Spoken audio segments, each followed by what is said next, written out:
Conceptual questions हैं. Why two tin cans with a string stretched between them could be better way to communicate than merely shouting through the air. क्या कह रहे हैं? कहते हैं कि दो कैंस के साथ, जिनके साथ क्या लगा हुआ होता है, धागा लगा हुआ होता है, उनके जरिए से बातचीत करना ज्यादा ज्यादा ज्यादा इज मोर बेटर, ज्यादा बेहतर है. किससे? merely माज चलाने से, इन द एयर, हवा में. तो क्या क्या कहते हैं उसके बारे में? आपने ये कहना है, communication through two tin cans with a string stretched between them could be better way to communicate. ठीक है, या would be better than merely shouting through the air because sound travels very fast in solids than in gases. The speed of sound in solids is 15 times more than that of gases. So therefore it is much more better. ठीक है, ये बहुत बेहतर है कि हम उससे बात करें, क्योंकि हमारी आवाज़ की जो रफ्तार होगी वो क्या होगी? बहुत तेज होगी. थ्रू द स्ट्रिंग और थ्रू द थ्रेड. समझ आया नहीं है? तो ये जवाब है सादा सा. We can recognise persons speaking with the same loudness from their voice. How is this possible? ये कैसे मुमकिन होता है? तो we can recognise the person speaking with the same loudness from their voices because the quality of their sound should be, ये will be. एक word आप बोले, एक वर्ड मैं बोलूं, फौरन बाहर खड़े बच्चों को पता चलेगा नहीं चलेगा कि ये किसने बोला और ये किसने बोला? वजह क्या है? क्योंकि मेरी आवाज की क्वालिटी और आपकी आवाज की क्वालिटी दोनों क्या है? तो this is possible because of the quality of sound. We can recognize the person speaking with the same loudness. आगे चलते हैं. You can listen to your friend around a corner, but you cannot watch him or her. Why? क्या कह रहे हैं? You can listen to your friend. आप अपने दोस्त को सुन सकते हो. Round a corner क्या मतलब है इसका? इस सवाल का क्या मतलब है? You can listen to your friend round a corner. Round a corner क्या मतलब है इसका? पहले तो सवाल बताओ मुझे. वैसे सवाल बड़ा मुश्किल है, मुझे समझ नहीं आ रहा.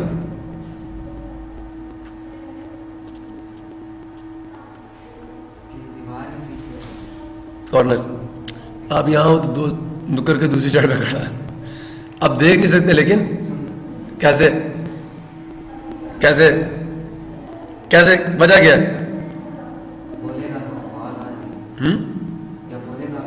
आवाज कैसे आ जाएगी? हाँ, because sound waves can travel through the solids, liquids and gases. तो अगर दीवार के दूसरे साइड पे भी है तो दीवार से आवाज गुजर के उसके कानों तक पहुंच जाएगी, नहीं पहुंचेगी? और रोशनी की वेव्स ओपैक ऑब्जेक्ट से पास नहीं होती, तो देयरफॉर आप उसे नहीं देख पाएंगे. कुछ ऐसा ही जवाब है या नहीं? चलो शुक्र है, जवाब सही दे दिया मैंने. Why must the volume of the, ये क्या लिखा हुआ? ये क्या है? ये क्या होता है?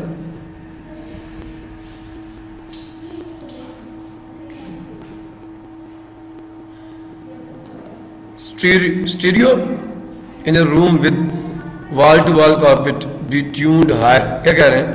Volume of stereo. Reproducer in which two microphones feed two or more loudspeakers to give a dimensional effect of the sound. तो अच्छा क्या कहा? More loudspeakers to give a 3 dimension. अच्छा,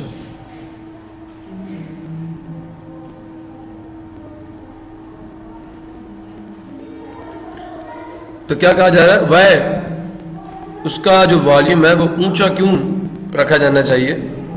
with wall to wall carpet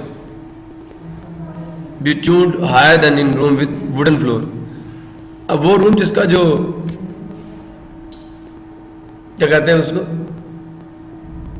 फर्श जो है वो लकड़ी का बना हुआ है, सुन रहे हो, उसकी निस्बत वो रूम जिसके अंदर क्या लगा हुआ है, कारपेट, उस रूम में आवाज का जो वॉल्यूम है वो ऊंचा रखा जाता है बनिस्बत किसके, उस रूम के जिसके लकड़ी का फर्श है। क्या जवाब है? Reflection of sound depends upon two factors. Principle of acoustics states that reflection of sound depends upon number one, the rigidness of the surface, और number two, the smoothness of the surface. तो जो carpeted wall to wall carpet आपका या carpeted या carpet आपका लगा हुआ है, नहीं सुन रहे, a room with wall to wall carpet, उसके अंदर क्या होगा, absorption of sound will be much more, ऐसा ही है, reflection बहुत कम होगी. लेकिन वो रूम जिसके अंदर क्या लगा हुआ है, लकड़ी का फ्लोर है, लकड़ी का फर्श है, उसके अंदर क्या होगा, रिफ्लेक्शन बहुत ज्यादा होगी हजरत.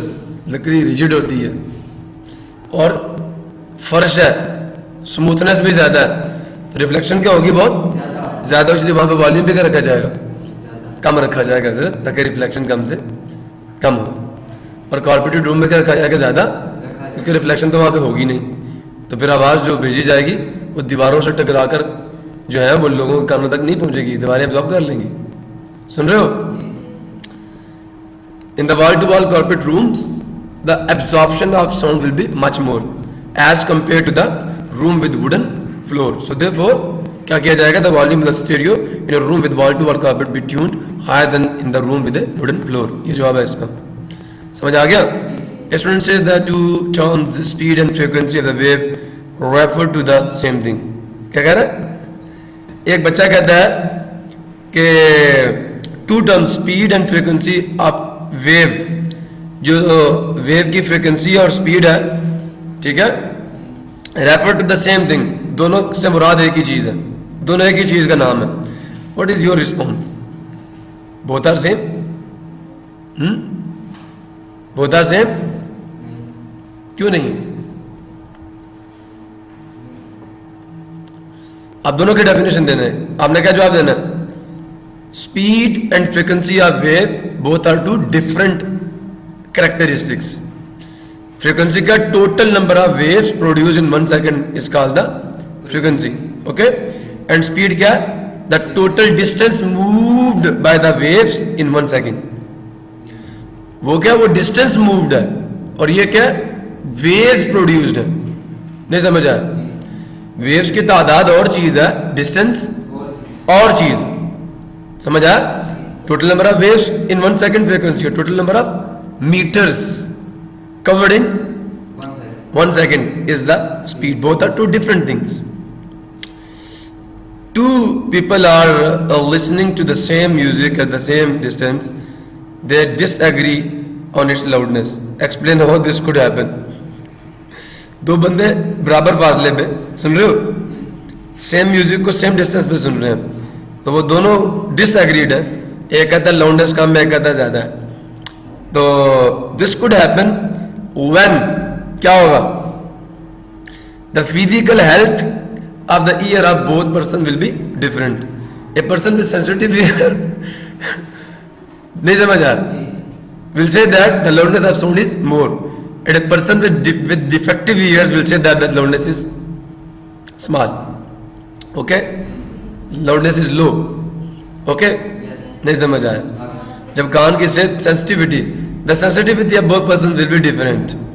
Health of the ear of both person will be different if they are saying this statement. Okay, effect different है दोनों के कान में. Is there any difference between the echo and the reflection of sound? Ji, echo और reflection of sound में कोई फर्क है? Explain your answer. No, both are same things. Reverberation की बात करते हैं तो फिर हम कहते हैं ठीक है, गूंज. ठीक है, आगे चले इंशाल्लाह. तो बेटा बात यह है कि फर्स्ट ऑफ ऑल हमें यह समझना चाहिए कि लीनियर स्केल और लॉगरिथमिक स्केल में फ़र्क क्या है. ठीक है, और डेसिबल स्केल कौन सा स्केल है? लॉगरिथमिक स्केल है. कहते हैं many measurements are on a special scale. बहुत सारी मेजरमेंट्स जो है वो एक स्पेशल स्केल पे मेजर होती हैं.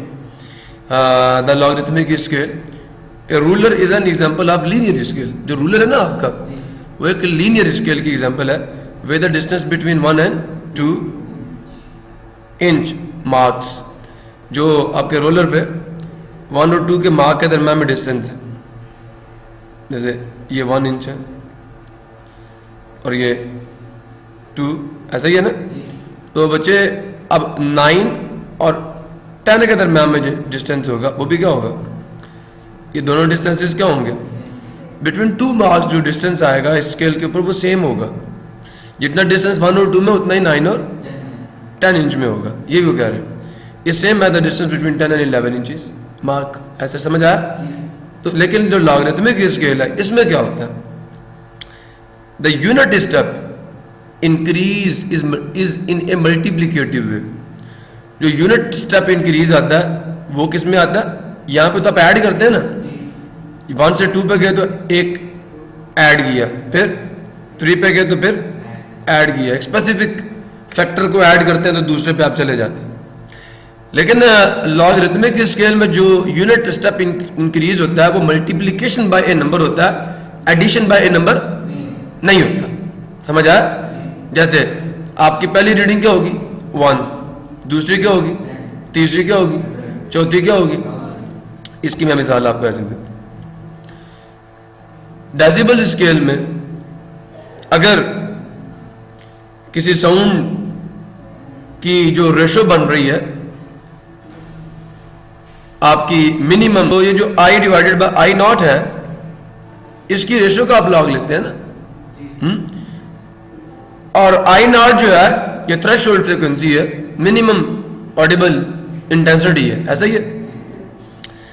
अब अगर इन दोनों की रेशो के आ जाए 1 आ जाए तो log ऑफ 1 क्या होता है 0। ठीक है, 0 बेल। क्लियर हो गया? समझ आया नहीं आया? अब आप कहते हैं नहीं जी अब जो रेशो आ रही है वो कितनी आ रही है, आपने इंटेंसिटी को 10 टाइम्स बढ़ा दिया तो आंसर 1 बेल आ जाएगा। क्या है? आप इसको 100 कर दें तो आंसर कितना आ जाएगा 2 आ जाएगा। तो इसमें जो इंक्रीमेंट आ रहा है वो किस में आ रहा है, 10 के मल्टीपल की फॉर्म। अब समझ आया नहीं आया?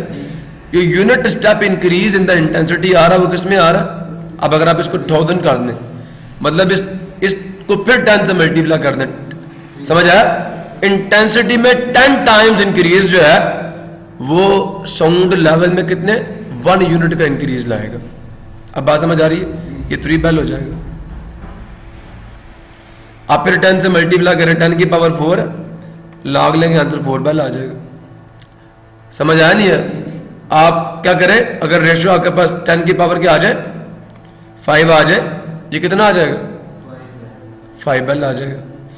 तो बच्चे आप इस बात को समझिएगा कि अगर आपकी इंटेंसिटी में 10 टाइम्स आप इंक्रीज लाते हैं तो जो बेल स्केल है उसमें 1 यूनिट का इंक्रीज आ रहा है। आपने फिर 10 तो for each increment of 1 unit in the bel scale intensity increases 10 times. बात समझ आ रही है? ये स्केल इस तरह का कि इस स्केल में जो इंटेंसिटी में इंक्रीमेंट आएगा for 1 bel increase in the, समझ आया नहीं है? For 1 bel increase in the sound level intensity have to be increase by 10 times. उसको 10 गुना बढ़ना पड़ा। समझे हो या नहीं समझे? और अगर डेसिबल स्केल में देखते हैं तो लॉग ऑफ 1 जो है वो तो आता है आपके पास 0 dB, लेकिन डेसिबल स्केल में लॉग को 10 से मल्टीप्लाई करते हो ना तो आंसर 10 dB आता। अब बात समझो नहीं समझे? फिर आप इसको 10 से मल्टीप्लाई करें तो इंटेंसिटी 100 हो गई। अब ये कितना 20 dB आता, समझो? ये 20 dB, फिर 30 dB आ जाता। नहीं समझ आ रही मेरी बात? किस पे 30 dB आता? 10 raised to the power 3 पे। अगर 1000 टाइम्स किसको, इंटेंसिटी को 1000 टाइम्स बढ़ाओगे तो फिर 30 dB का इंक्रीमेंट आएगा। अभी भी बात समझ नहीं आई? क्लियर हुआ? तो for 10 units increase in dB आपको इंटेंसिटी को 10 टाइम्स इंक्रीज करना पड़ेगा। अब इंटेंसिटी 10 से 100 हो गई तो आपका जो साउंड लेवल उसमें कितने का 10 यूनिट्स का इंक्रीमेंट आया, प्लस 10 किया। अभी भी समझो या नहीं समझो? अब बच्चे जरा बात को समझिएगा, जब दो साउंड्स, अब मैंने ये पीछे किया हुआ नस्ल में, ये जब दो साउंड्स, इफ वी ऐड, अगर हम क्या करें, हम जमा करें टू सिग्नल्स, ठीक है, सुन रहे हो नहीं सुन रहे?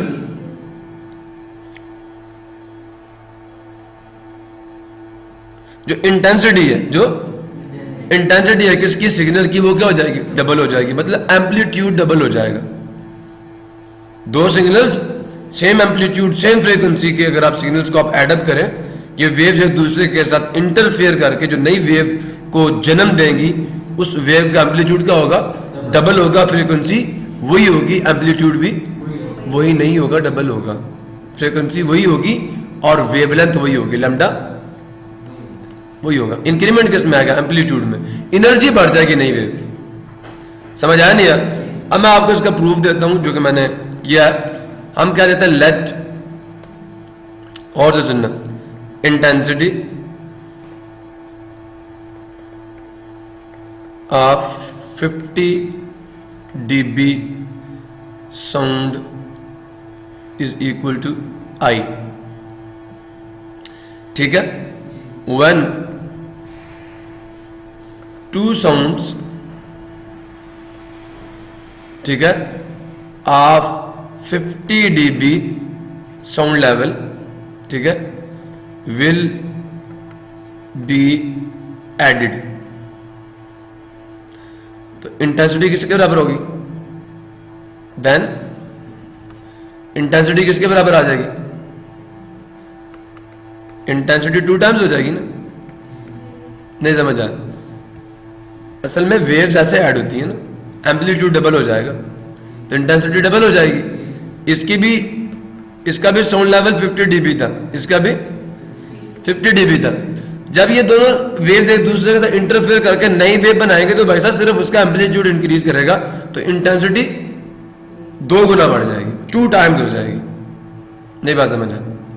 अगर पहले इसकी इंटेंसिटी भी क्या थी, आई, और इसकी भी क्या थी, अब एम्पलीट्यूड डबल हुआ तो इंटेंसिटी भी 2i होगी, तो इंटेंसिटी क्या हो जाएगी, intensity will be equal to 2i। समझ आ गया? नहीं समझ आया? अब मैं जरा इसका यहां पे लिख के देता हूं, गौर से सुनना।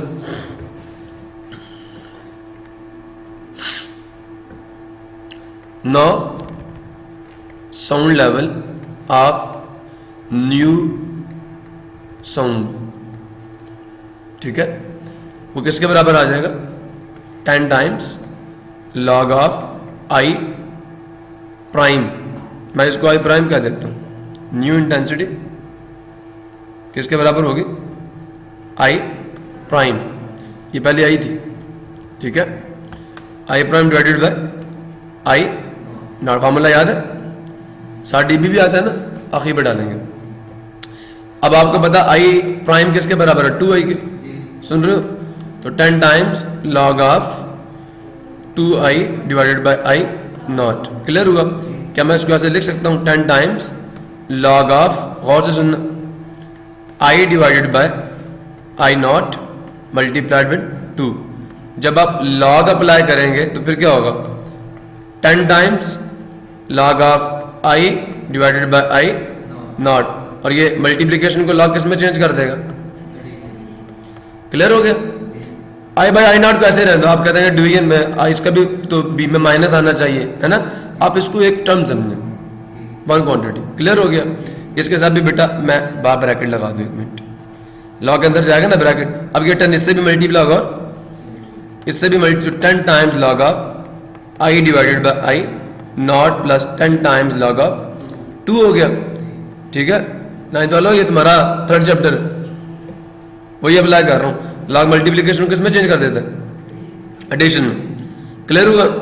अब जनाब गौर से सुनना, कल लॉग ऑफ 2 का झगड़ा था ना, यही है वो log of 2। This will be equal to what, 10 time, मैं दोबारा लिखता हूं, ये new i by I naught plus 10 times log of 2। अब मुझे आप ये बताएं, जो 10 times log of I divided by I naught है, ये किसके बराबर होगा 50 dB के, या नहीं? तो यहाँ पे क्या आ जाएगा, ये सारा तो 50 dB है, ऐसा ही है। 10 साल लिखना लाजमी, ये ओल्ड इंटेंसिटी क्लियर हुआ। तो 50 dB प्लस इसके साथ भी dB होगा फिर, ठीक है। तो 10 टाइम्स लॉग ऑफ 2 कितना होता है 0.3010, तो 50 dB प्लस 3.010, 50 में 3 ऐड किया 3 dB, समझ आया? तो dB में dB ऐड के 100 dB नहीं करना। जब दो सेम इंटेंसिटी की साउंड सेटअप होंगी तो एम्पलीट्यूड 2 टाइम इंक्रीज करेगा, तो जो इंक्रीमेंट आएगा वो log of 2 का आएगा, 10 टाइम log of 2, ठीक है। 3.01 dB का आएगा। प्रॉब्लम किसी को? तो 53.01 डाल दूं या 53 ठीक है? तो ये जी आपने उसका जवाब देना no. When two sounds are 50 dB will combine with each other, they will interfere, they will not form a sound of 100 dB, they will form a sound of 53 dB। Clear हुआ? ये ऐसे बच्चे कैलकुलेट करना, और अगर 3 मिलेंगे तो amplitude 3 times बढ़ेगा, तो फिर उसके लिहाज से आपने log of 3 ऐड करना है, जो कि 0.4771 है, समझा? 4.7 dB के करीब वो आपकी साउंड इंटेंसिटी जो है वो इंक्रीज, साउंड लेवल इंक्रीज कर जाएगा या इंटेंसिटी लेवल इंक्रीज कर जाएगा। तो while ultrasound is useful in medical field, तो because they have short wavelength, so therefore they can be used to visualize the very small objects. So उसके अलावा इसके यूजेस भी आपने कर ली हैं, ठीक है जी। तो ये आपका इस तरह का फंक्शन होता है। डेसिबल स्केल क्या है? The human ears can hear a sound that are 100 trillion times louder than the faintest sound. समझ आया नहीं यार? अब जब मिनिमम इंटेंसिटी के साउंड आप सुन सकते हैं 10 raised to power -12 है, और जब मैक्सिमम इंटेंसिटी है वो कितनी है 1 watt per meter square, 100 trillion times louder than the faintest audible sound. ऐसा ही है in decibel scale the least audible sound कितनी होती है? इतनी होती है 10 raised to power -12 watt per meter square. हम उसको 0 dB असाइन करते हैं, 10 वाली को 10 dB, ऐसा ही है 100 वाली को 20 dB और 1000 वाली को 30 dB। याद आया? अभी निकाल के दिया, then so on. If the sound of normal conversation is 60 decibels, ठीक है, and subway sound is 90 decibels, how many times louder is subway than the conversation? आपको ये पता है increment of 10 dB means sound कितना बढ़ जाएगी? 10 टाइम्स लाउडर हो जाएगी। अगर आप 10 यूनिट्स का इंक्रीज करेंगे तो साउंड कितने गुना बढ़ेगी? 10 गुना बढ़ जाएगी, वो लाउडर हो जाएगी। ऐसा ही है ना? तो ये देखें, उन्होंने डिफरेंस निकाला, 30 dB का आया, तो कहा each increase of 10 decibels correspond to 10 times loudness. मैंने आपको अभी यही समझाया था स्केल बनाकर। ये आपने जब रेशो थी दोनों की 1 तो 0 dB था, आपने 10 टाइम्स साउंड को लाउडर किया तो जो डेसिबल स्केल था उसमें कितने यूनिट्स का इंक्रीज आया? 10 यूनिट्स का। आपने इंटेंसिटी को 100 टाइम्स मतलब फिर 100 कर दिया ना। समझ आया नहीं यार? नहीं समझ आया? तो 10 से कितनी होगी 20। अगर dB यूनिट में 10 यूनिट्स का इंक्रीज आएगा तो इंटेंसिटी कितने गुना बढ़ जाएगी? 10 गुना बढ़ जाएगी, आवाज 10 गुना लाउडर हो जाएगी। अब अगर 30 dB का डिफरेंस आ रहा दोनों साउंड्स में, अब बात समझ रहे हो नहीं समझ रहे? तो इसका मतलब ये हुआ, हाँ जी, 10 की पावर 3 टाइम्स 1000 टाइम्स जो आपकी आवाज है वो क्या हो गई है? लाउडर हो गई है। समझा? लाउडनेस 1000 टाइम्स इंक्रीज करेगी, यही है वेपर-फेचनर लॉ। कुछ समझ आया नहीं यार? या सिर्फ सारे ला रहे ठीक कह रहे हैं सर, आप ठीक कह रहे हैं, बस हमें जवाब मिल गया बस, ठीक है। तो ये है इसका जो प्रॉपर सोल्यूशन है वो ये है।